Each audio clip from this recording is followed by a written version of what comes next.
Hello guys, आपका स्वागत है डेन डेन के सेकंड एपिसोड में। तो गाइस, जैसा कि हमने लास्ट एपिसोड में देखा था कि सभी लोग अंडरग्राउंड गिर गए थे जहाँ पर वो डेथ फॉर्म रहता है, और सभी लोग उसके कारण पॉसेस हो चुके हैं और अपने ऊपर ही अटैक कर रहे हैं। तो चलिए गाइस, आगे क्या होगा इसको हम देखते हैं। एपिसोड स्टार्ट होता है, हम देखते हैं कि ओकारुन आउट ऑफ कंट्रोल हो चुका है और वो अपने आप को ही अटैक करने में लगा हुआ है, लेकिन जीजी उसे रोक लेता है। इसके बाद वो जीजी पर ही अटैक कर देता है, जिसके कारण जीजी दूर गिर जाता है और ओकारुन वहाँ पे एक ब्लेड पड़ा होता है, उसको उठा लेता है और वो अपने आप को ही मारने की कोशिश करने लग जाता है। लेकिन तभी वहाँ पे जीजी उसे रोक लेता है और ओकारुन वहाँ पे बोलता है कि मुझे मर जाने दो। लेकिन यहाँ पे तभी जीजी को एक बात याद आती है अपने घर वालों की, कि उसके माँ बाप भी ऐसे ही बोल रहे थे कि मुझे मर जाने दो, मुझे मरने दो, मेरे लिए मरना ही अच्छा है। ये सारी चीज़ें उसके दिमाग में चली रही थी। तभी वहाँ पे डेथ फॉर्म अटैक कर देता है और जीजी को ये चीज़ पता चल जाती कि ये डेथ फॉर्म जब ही अटैक करता है जब वाइब्रेशन होती है, ना कि हमारे बोलने पर। इसका मतलब ये बोले जाने वाला शब्द नहीं सुन सकता है, ये वाइब्रेशन को ही सुन सकता है। तभी मोमो भी यहाँ पे एक कांच का टुकड़ा उठा लेती है और वो अपने पेट में ही घुसेड़ लेती है। लेकिन उसके सामने टर्बोग्रैनी होती है, जिससे वो उसको नहीं लगता है। लेकिन टर्बोग्रैनी अपने आप को बचाने के लिए जीजी से बोलती है कि इन दोनों को पहले बांध दो। उसको बांधने के बाद फिर टर्बोग्रैनी से वो सवाल पूछता है कि आखिरकार यहाँ पे ऐसा क्या चल रहा है कि मुझे समझ नहीं आ रहा है। तभी टर्बोग्रैनी बताती है कि ये डेथ फॉर्म की साइकिक पावर है, जिससे सभी लोग सुसाइड करने की कोशिश करते हैं। और यहाँ पे जीजी को समझ आ जाता है कि आखिर क्यों उसके मॉम और डैड ने सुसाइड करने की कोशिश करी थी। लेकिन वो सोचता है कि ये चीज़ मेरे ऊपर क्यों नहीं असर कर रही है। तभी यहाँ पे जैसे ही टर्बोग्रैनी कुछ बताती है आगे, तो यहाँ पे मोमो ने अपनी साइकिक पावर की मदद से अपने ऊपर ही अटैक करने की कोशिश करी, लेकिन फिर भी वहाँ पे जीजी बचा लेता है इन दोनों को और वहाँ से लेके भाग जाता है, क्योंकि डेथ फॉर्म को इनकी लोकेशन पता चल गई थी और वो खुद ही इन तीनों को उठा के भागने लग जाता है। लेकिन वो भागते भागते किसी चीज़ से टकरा जाता है और वो सीढ़ियों से नीचे गिर जाता है। तभी हम यहाँ पे देखते हैं उसके सामने अंधेरा छा जाता है और ओकारुन और मोमो दोनों ही कूदने वाले होते हैं। तभी उनके सामने वो डेथ फॉर्म आ जाता है और तभी इन सबको बचाने के लिए इसके सामने एक और मॉन्स्टर आ जाता है, जिस वजह से यहाँ पे मोमो और ओकारुन दोनों नॉर्मल हो जाते हैं। और तभी यहाँ पे टर्बोग्रैनी बताती है कि ये एक इवल आई मॉन्स्टर है और ये किसी को भी अगर देख ले तो वो इंसान पागल होकर खुद ही सुसाइड कर लेता है। यही कारण है कि इसने डेथ फॉर्म की सिग्नल को काउंटर करा है, जिस वजह से हम अभी सही है, वो अटैक नहीं कर पा रहा है। तभी यहाँ पे मोमो कहती है कि हमें इसका फ़ायदा उठाना चाहिए और ओकारुन यहाँ पे फिर टर्बोग्रैनी की पावर की मदद से उस डेथ फॉर्म का सर उड़ा देता है। लेकिन इसका कोई फ़ायदा नहीं होता है, क्योंकि उसका सर दोबारा से रीजनरेट हो जाता है और वो दोबारा से सबके ऊपर अटैक करने लग जाता है, जिससे सभी लोग यहाँ पे इधर उधर भागने लग जाते हैं। तो टर्बोग्रैनी कहती है कि कोई भी इविल आई की आंखों में मत देखना, वरना सबके सब मैनिपुलेट हो जाओगे। और तभी जीजी को ये चीज़ तो समझ आ जाती है कि उसके माता पिता ने ईवल आई के कारण तो बिल्कुल भी सुसाइड नहीं करा था, इसका कारण सिर्फ ये डेथ फॉर्म ही है। और तभी यहाँ पे ईविल आई उसके सामने आ जाता है, जिसके कारण वो उसकी आंखों में देख लेता है। और यहाँ पे हमें ईविल आई का एक पास्ट दिखाया जाता है जहाँ पर वो रहता था।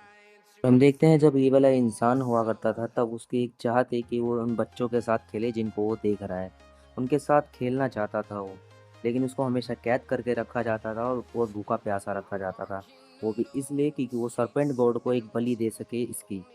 और वो टाइम भी आ जाता है जब कीटो फैमिली इसकी बलि दे देती है और ज्वालामुखी के कारण वो जल के मर जाता है और राख हो जाता है। लेकिन वो आखिरी वक्त में भी यही दुआ करता है कि मैं उन बच्चों के साथ खेलूं, और उसकी ये दुआ कबूल हो जाती है। और फिर हम देखते हैं कि ईविल आई वापस तो आता है, लेकिन वो उन्हीं बच्चों को दिखाई देता है जिनके साथ वो खेलना चाहता है। और जैसे ही वो इन बच्चों को दिखाई देता है, उसके माता पिता सुसाइड कर लेते हैं। वो किसी भी बच्चों को अगर दिखाई देता है, उसके माता पिता अपने आप को मार लेते थे। उसको ये चीज़ समझ नहीं आ रही थी कि आखिरकार ऐसा क्यों हो रहा है, क्या ये मेरे कारण हो रहा है या कुछ और हो रहा है। तभी हम यहाँ पे देखते हैं कि कीटो फैमिली ने एक बच्चे को कुर्सी में बांध दिया है और उसको दफना दिया है। लेकिन वो उस ईविल आई उसको बचाने की कोशिश करता है उस बच्चे को, लेकिन वो उसकी मदद नहीं कर पाता है क्योंकि वो किसी को टच नहीं कर सकता है। इसी कारण से वो ठान लेता है कि मैं सबको मार दूंगा, किसी को नहीं छोड़ूंगा। और ये सारी चीज़ें उसी घर पर हो रही थी जहाँ पर वो था, जहाँ पे आज जीजी रह रहा है, उसी घर में ये सारी चीज़ें हो रही थी। एक के बाद ऊपर घर बनते चले गए और तब से ही यहाँ पे ये सारी चीज़ें हो रही है। लेकिन इस सारा का सारा कारण यहाँ पे डेथ फॉर्म का ही है। उसी की सिग्नल के कारण सभी लोग यहाँ पे सुसाइड कर लेते हैं। लेकिन सब उसको लगता था कि ये सारी चीज़ें मेरे कारण हो रही है, लेकिन ये चीज़ वो समझ नहीं पा रहा था। तभी वहाँ पे जीजी दोबारा होश में आता है और वो मोमो को बताता है कि ईविल एक बुरा मॉन्स्टर नहीं है, वो हमेशा से डेथ फॉर्म को रोकते आया है और वो हमें से ही एक है। तभी जीजी वहाँ चला जाता है जहाँ पर ईविल आई की बॉडी होती है और मोमो को कुछ भी समझ नहीं आ रहा होता है। तभी यहाँ पे टर्बो ग्रैनी कहती है कि ईविल आई बहुत बुरा है, तुम उसकी बहकी बहकी बातों में मत आओ, तुम्हारे लिए अच्छा नहीं होगा। तभी जीजी कहता है कि ये मेरे में हम में से ही एक है और मुझे इसकी फीलिंग्स को समझना ही होगा। तभी यहाँ पे डेथ फॉर्म इलेक्ट्रिसिटी अटैक कर देता है और यहाँ पे एक लिक्विड छोड़ देता है वो, जिसके कारण ये सभी लोग जिमिन में चिपक जाते हैं। और मोमो यहाँ पे टर्बो ग्रैनी से कहती है कि आपका गुड लक कहाँ है। तभी टर्बो ग्रैनी कहती है कि मेरा गुड लक दुश्मनों के पास है, जिसके कारण मोमो यहाँ परेशान हो जाती है। और यहाँ दूसरी तरफ हमारा ओकारुन यहाँ पे बेहोश पड़ा हुआ है, थक चुका है लड़ते लड़ते। और यहाँ देखते हैं कि जीजी के ऊपर यहाँ पे ईविल आई हावी हो रहा है और जीजी वहीं पहुँच जाता है जहाँ पे ईविल आई होता है और वो कहता है कि मैं तुम्हारी दर्द को समझता हूँ, मैंने भी यही दर्द सहा है, मैं तुम्हारे साथ खेलने के लिए तैयार हूँ, मैं हमेशा तुम्हारे साथ रहूँगा। और यहाँ हम देखते हैं कि ईविल आई पूरी तरीके से जीजी की बॉडी पर हावी हो चुका है और यहाँ जैसे ही डेथ फॉर्म उसके ऊपर दोबारा अटैक करने वाला होता है, तभी यहाँ पे ईविल आई एक लात में उसे उड़ा देता है और हम देखते हैं कि ईविल आई पूरी तरीके से जीजी की बॉडी पर हावी हो चुका है।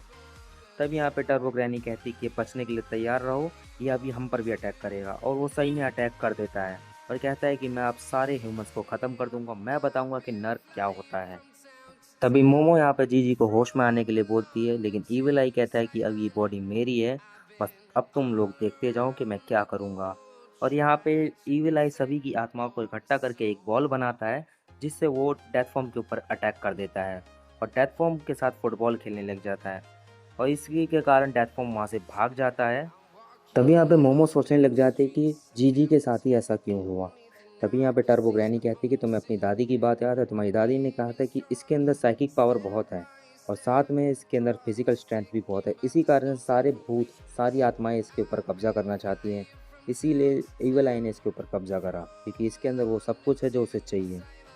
तभी यहाँ पे मोमो कहती कि जब बचपन में तो ऐसा नहीं था। तभी इसके बाद टर्बो ग्रैनी बताती कि जिस तरह से तुम्हें इस उम्र में तुम्हारी साइकिक पावर मिली है, जागी है, इसी तरह से जीजी को भी इसी उम्र में जाके ईविल आई की पावर मिली है, इसीलिए वो एक साइकिक पावर वाला मॉन्स्टर बन चुका है, जिससे हमें इससे बचना ही होगा।